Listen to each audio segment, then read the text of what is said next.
आज आपण बनवणार आहोत झटपट असे ओरिओ बिस्किटापासून मोदक। हे मोदक करायला खूप सोपे आणि दिसायला सुद्धा खूप सुंदर असे दिसतात। चला तर मग मोदक कसे करायचे ते बघूया। मी इथे छोटे 10 रुपये वाले 4 ओरिओ बिस्किट पुडे घेतले आहेत। पहिला आपण सगळ्या बिस्किटमधील क्रीम काढून घ्यायची आहे। मी ही बिस्किट चॉकलेट क्रीम असलेली घेतली आहेत। व्हाईट क्रीमची पण बिस्किट मिळतात। व्हाईट क्रीमची वापरून सारण बनवले तर या मोदकामध्ये खूपच उठून दिसते। चॉकलेट क्रीमचे मोदक पण चांगलेच होतात, पण तुम्हाला कोणत्या क्रीमची मोदक आवडतात ते बिस्किट वापरू शकता। सर्व बिस्किटची क्रीम काढून झालेली आहे।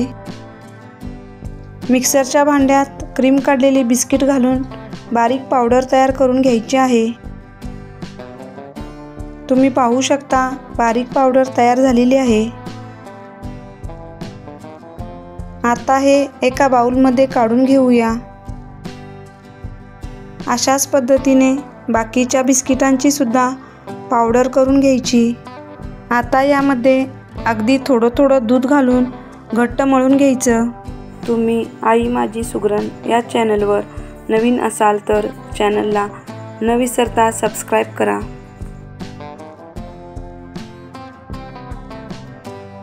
अशा प्रकारे हाताने चांगलं मळून एकजीव करून गोळा करून घ्यायचा। तुम्ही पाहू शकता याचा छान घट्ट गोळा तयार झाला आहे।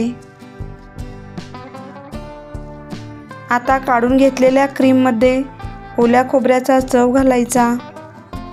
खोबऱ्याचा चव घालताना थोडा घालायचा। पहिला 2 चमचे घालून मिक्स करून घ्यायचं।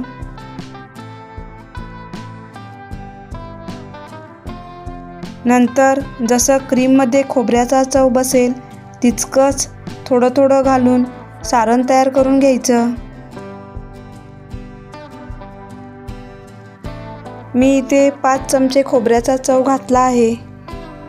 सारण छान तयार झालं आहे।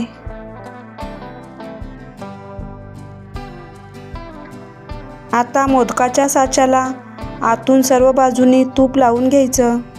नंतर मळून घेतलेल्या गोळ्यातील एक छोटा गोळा घेऊन मोदकाच्या साच्यामध्ये ठेवून पसरून घ्यायचं। अशाच प्रकारे दुसऱ्या बाजूच्या साच्यामध्ये पण एक छोटा गोळा ठेवून अशा प्रकारे पसरून घ्यायचं। सारण घालण्यासाठी मधला भाग थोडासा खोलगट करून घ्यायचा। नंतर त्यामध्ये आपण बनवलेलं सारण घालून घ्यायचं। मोदकाचा साचा बंद करून थोडंसं हलक्या हाताने दाबून घ्यायचं। नंतर बाहेर आलेलं पीठ काढून घ्यायचं आणि खालच्या बाजूने सुद्धा बाहेर आलेलं पीठ थोडंसं आत दाबून प्लेन करून घ्यायचं आणि जास्त असलेलं पीठ काढून घ्यायचं। तयार झाला आहे मस्त असा झटपट होणारा आणि सर्वांना आवडणारा ओरिओ बिस्किटापासून मोदक। माझी ही रेसिपी तुम्हाला आवडली असेल तर व्हिडिओला लाईक करा, शेअर करा व न विसरता कमेंट करा। तरी तुम्ही सुद्धा अशा पद्धतीने ओरिओ बिस्किटापासून मोदक बनवून बघा, नक्की आवडेल।